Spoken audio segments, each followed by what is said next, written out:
पर प्रधानमंत्री नरेंद्र मोदी दुबई पहुंचे।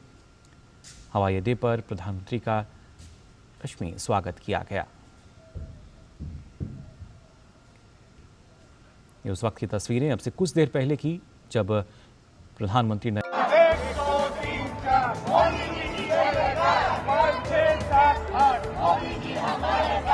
पूरी दुनिया में भारत का नाम रोशन करने वाला भारत का हीरा है नरेंद्र मोदी। कि जॉर्ज सोरोस ने 50,000 करोड़ लगाए हुए हैं मोदी गवर्नमेंट को हटाने के लिए। चाइना एनजीओज और न्यूज़ चैनल को मोदी गवर्नमेंट के खिलाफ फंडिंग कर रहा है। आईएसआईएस और आईएसआई कई बार मोदी की सरकार के खिलाफ अटैक कर चुके हैं। यूरोपियन कई थिंक टैंक्स हैं जो प्रोपेगेंडा कर रहे हैं मोदी गवर्नमेंट के खिलाफ। पीएफआई ने मोदी जी को कत्ल करने की भी साजिशें की।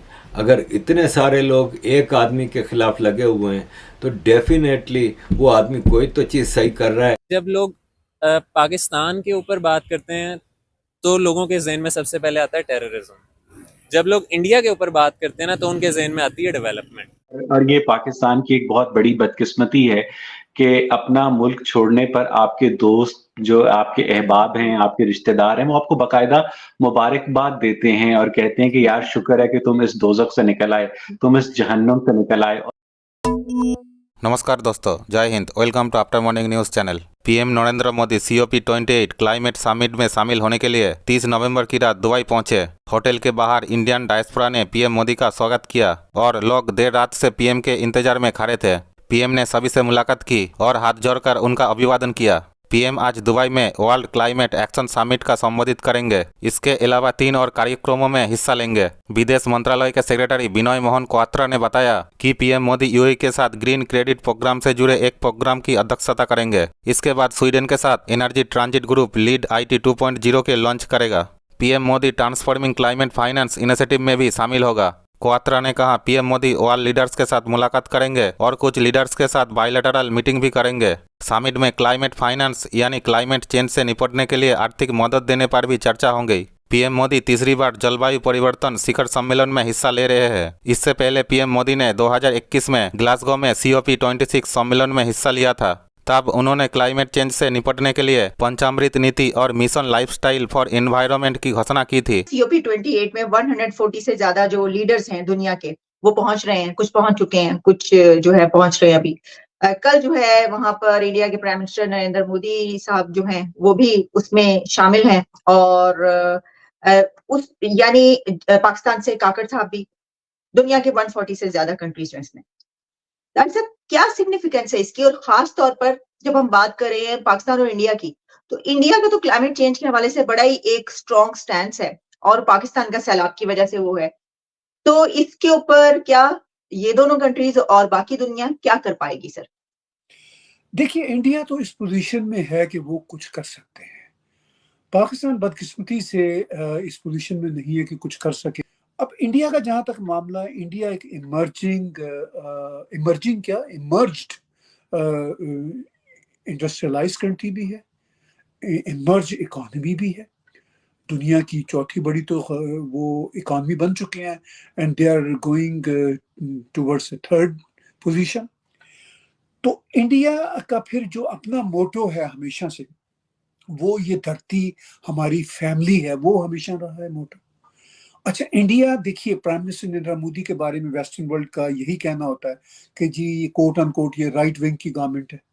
मगर प्राइम मिनिस्टर नरेंद्र मोदी कभी भी राइट विंग की गवर्नमेंट की तरह बिहेव नहीं करते। चाहे वर्ल्ड में पीस कीपिंग की बात हो तो भी वो बैलेंस होते हैं, चाहे ये इसके इकोलॉजी का मसले हो तो भी वो बैलेंस होते हैं।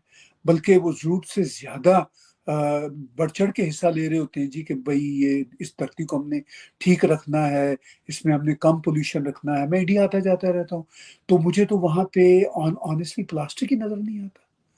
किसी भी मैं दुकान पे जाता हूँ तो मुझे तो पेपर बैग्स मिलते हैं। मुझे किसी जगह पे भी मतलब ये सब प्लेटें जो होती हैं वो पत्तों से बनी हुई मिलती हैं।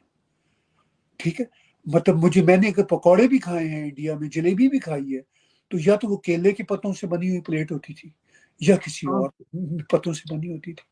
ठीक है।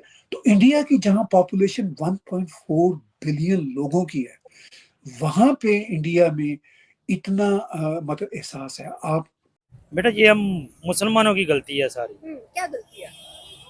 हमें यकता नहीं है। अच्छा। वो लोग एक हैं, कुछ भी हो आप देखो, कुछ भी हो कहीं भी हो, सब काफिर एक हो जाते हैं।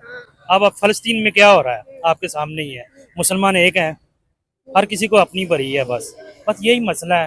वो हिंदू जो हैं वो उनके काम आते हैं, उनसे वो सारे काम लेते हैं, जायज नजायज, ऐसे ही चल रहा है बस। सर हमसे बेहतर फिर हिंदू हुए ना, चले अपने इत्तेहाद तो बना के बैठे, यूनिटी तो है, किसी के लिए बुरा तो नहीं ना सोच रहे, किसी को लेग पुलिंग तो नहीं करे, कोई आगे बढ़ता तो उसे खींच तो नहीं ना लेते, हमसे तो फिर बेहतर ही हुए। तो बेटा बेहतर ही होने है ना, जब हम कुरान और सुन्नत को छोड़ बैठे हैं तो बेटा फिर ऐसे ही होना, हमें मारी पड़नी है। जब तक हम, देखो मेरी बात सुनो, ये नहीं है, जब तक हम अपने नबी के फरमान के ऊपर नहीं चलेंगे तो कुछ भी नहीं हो सकता, क्योंकि आप सरकार सल्लल्लाहु ताला अलैहि वसल्लम ने फरमाया जो काफिर हैं वो आपके दोस्त नहीं हो सकते, तो हम उन्हीं से दोस्ती बनाते हैं, तो फिर हमें मारी पड़नी है। तो फिर चाइना भी तो सर गैर मुस्लिम है, हमने उससे की दोस्ती बनाई है। तो चाइना भी अपने मतलब के लिए हमारे साथ है ना, उसको भी अपना मतलब है। तो हम ये क्यों कहते हैं कि चाइना दोस्त है और हिंदुस्तान दुश्मन है? बस मैंने आपको बता तो दिया सारा, जो देखो मतलब जो जिसको होता है वो अपना मतलब निकालता है, ये दुनिया है, हर बंदा अपना मतलब निकालता है, अपना मतलब निकाल के दूसरे को साइड पे कर लेता है। सर सऊदी के अंदर से इस्लाम फैला था ना, सऊदी और दुबई जो है ज्यादा मेन रियासत है इस्लामिक। अगर सऊदी के अंदर की बात करें तो पहले बुत परस्ती को खत्म किया गया, बुतों को तोड़ा गया, इवन के मंदिरों को तोड़ा जाता था पहले दौर में। अब वहां पर दुबई के अंदर मंदिर बनाया गया, सिनेमा सऊदी के अंदर खुल गया, फिर सऊदी के अंदर कॉन्सर्ट करवाए जा रहे हैं, डांस वगैरह। सर पहले तोड़ा गया और अब इन चीजों को प्रमोट किया जा रहा है। वो तो इस्लाम के ज्यादा मानने वाले, फॉलोअर ज्यादा हैं इस्लाम के। बेटा आप हदीस का मुताला करो, हदीस में मिलता है कुर्बे क़यामत में वहां से ये बुत खाना शुरू होगा, तो वो शुरू हो गया है।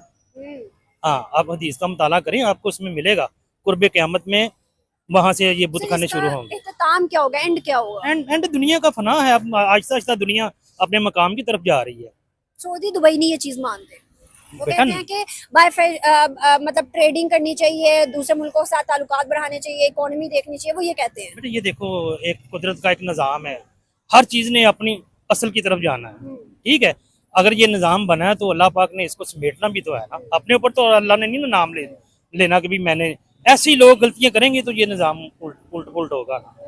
हाँ जी। क्या लगता है सर, आखिरी एक सवाल है, हमें हमारे पड़ोसियों के साथ ताल्लुकात बेहतर करने चाहिए या फिर हमें ये चीज सोचनी चाहिए कि गैर मुस्लिम के साथ ताल्लुकात नहीं बनाने, हम जैसे हैं मुसलमानों के साथ ही रहेंगे? बेटा मुसलमानों के साथ रहेंगे तो हमारा फायदा है, मतलब गैर मुस्लिमों के साथ नहीं करना, ताल्लुकात भी नहीं बनाने, ट्रेडिंग भी नहीं करनी, कुछ भी नहीं करना, ये हमें बाइकाट करना चाहिए हम सबको। अच्छा। हाँ, हैसियत कौम मुझे आपको हम सबको बाइकाट करना चाहिए। हाँ जी।